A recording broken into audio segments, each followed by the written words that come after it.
en esta transmisión, pues para concluir de alguna manera lo que iniciamos hace algunos días a propósito de los saludos en la danza prehispánica y cómo estos saludos, decíamos ayer, son una provocación, son una incitación a que ciertas cosas pasen de cierta manera o a que más bien podamos nosotros encontrar la manera de articularnos o de relacionarnos de la mejor forma con las cosas que pasan. Entonces esa es un poco la idea de los saludos. Y en ese sentido hablábamos ayer de que hay ciertas palabras o ciertas cuestiones que deben de ser atendidas porque resultan importantes para poder poner el propósito, digamos, ¿no? Pero que estas cuestiones que tienen que ser atendidas no son resultado de un aprendizaje, digamos, estricto y rígido de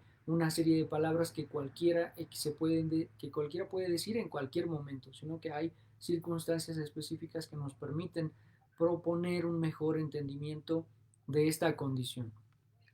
Hola, buenas tardes. Pues en efecto hay una situación importante acá que recordar en cuanto a los rumbos del universo y su manifestación en torno a la danza.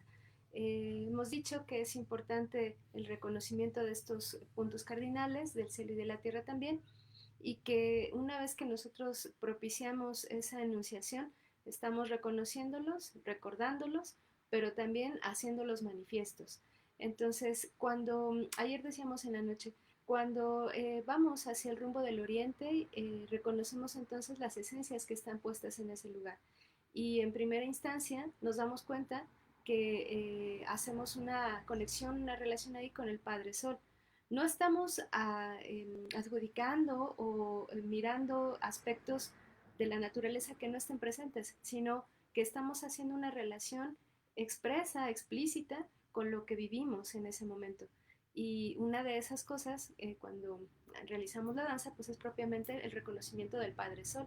Y bueno, pues este sale evidentemente por el oriente. Entonces, durante el ritual de danza comenzamos en este punto, en el rumbo del Tlahuistlampa, el lugar de la luz, que se puede traducir de esa manera, la casa del Padre Sol, y aludimos a los elementos que se encuentran mítica y físicamente en este espacio. Entonces ayer renunciábamos al colibrí, a la misma águila, a un elemento importante que es el agua, eh, incluso en las disposiciones de las ofrendas físicas se coloca en este punto, en el oriente, una vasija que contiene el agua y los colores que, por ejemplo, ahí también se evocan en cada amanecer. Colores como el amarillo, el rojo, el naranja, etcétera. Y estos colores los podemos trasladar entonces también al propio simbolismo que guardan dentro de el narrar o la lectura que hacen los abuelos en los pueblos originarios. Por ejemplo, a partir del color amarillo o del naranja, pueden indicar esa dinamicidad para el despertar, ese alumbramiento, la luminosidad que incluso está presente en el color blanco. Y de esa manera entonces trasladamos esas características, vamos al siguiente punto, que es el sur, el rumbo del Huistlampa. Entonces, en este rumbo del Huizlampa, decíamos en otras ocasiones, se trabajan varias dimensiones. En términos generales es importante siempre recordar el nombre porque del nombre nos vienen algunos elementos que sirven como guía. Este modelo de saludo, por el cual ayer decíamos que no se trata de una repetición de palabras que me aprendo y que entonces en realidad no tienen ningún sentido para mí, en tanto que solamente las repito así como así, sin un proceso, digamos, de comprensión. Pues entonces por eso se hace mucho énfasis en aprender el nombre y entender la dinámica de lo que él implica, ¿no? Entonces hacia el rumbo del sur está Huitzilopochtli y decíamos, entendemos el Huitzi como la voluntad en términos de que es esta voluntad de la creación para poder emerger como eso, como creación, como creatividad. Y en ese sentido también está presente ahí la espina, ¿no? La espina que es, digamos, una de las partes que manifiestan el crecimiento de ciertas plantas, pero que no es la parte más visible, más evidente. Sin embargo, es una de sus partes también constitutivas para poder insertarse en un ambiente. Entonces, por eso se asocia con la voluntad. Además, en el rumbo del sur hay un principio importante al considerarlo como oposhti, como el zurdo. Decíamos que hacia la parte izquierda del cuerpo se juntan, digamos, la mayor cantidad de entidades anímicas. En la parte izquierda del cuerpo, desde el conocimiento indígena, pues están depositados muchos componentes que nos vinculan con la creación en el mundo.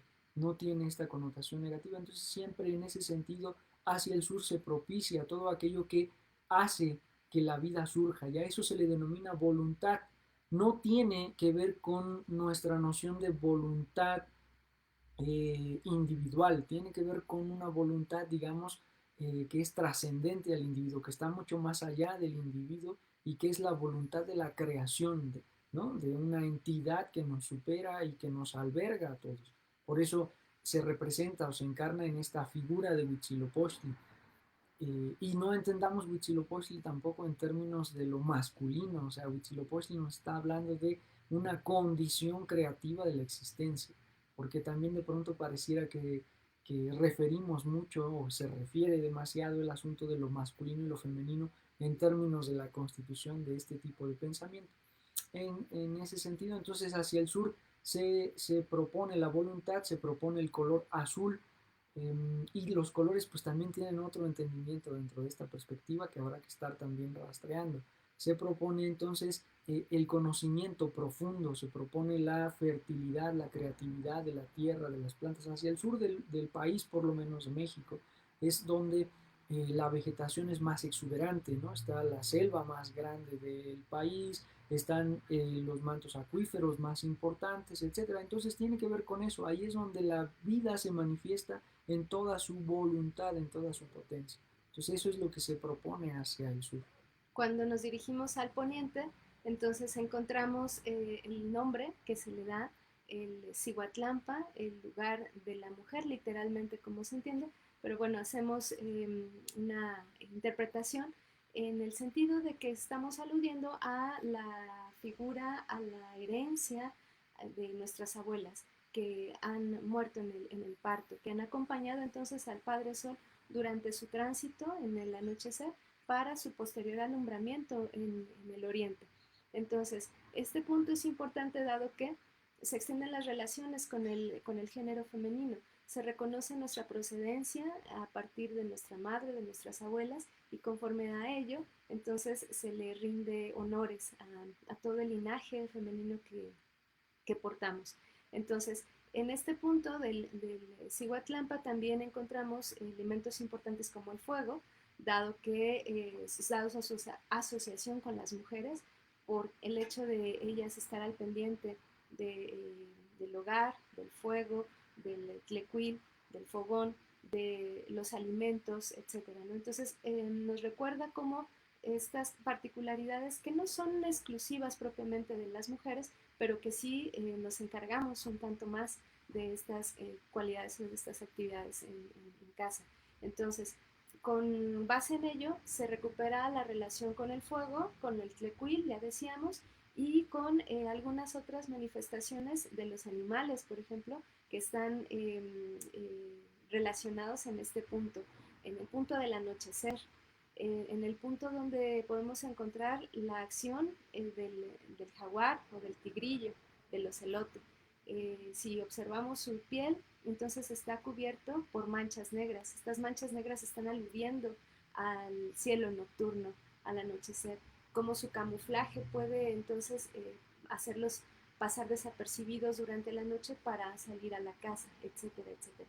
Entonces, en este punto recordamos también la esencia de un Tezcatlipoca, hablábamos ahí del Tezcatlipoca rojo, y recordamos la presencia del Xipetotec, del cambio de la piel, la transmutación de los seres humanos, el cambio interno de las personas. Finalmente, bueno, no finalmente en términos de estos cuatro, ya más al rato hablaremos de los últimos dos. Hacia el norte o el Mictlampa pues se ubica el color blanco, pero también el color amarillo. Esta noción de los colores, insisto, dependiendo también de las fuentes y dependiendo también de los propósitos, pues se va asumiendo. Cada uno de los colores tiene características que los pueden depositar en diferentes rumbos. No hay un color que le pertenezca de manera exclusiva a un rumbo, así como tampoco hay un guardián, insisto, de pronto en cada una de las fuentes, en cada uno de los relatos de la tradición, y dependiendo de lo que se busque, se acomodan de manera distinta. Lo que sí parece invariable en términos de las crónicas y de los relatos son los nombres, Tlahuistlampa, Mitlampa, Cihuatlampa, etc. Esos parece que son invariables hasta el momento, no sabemos después.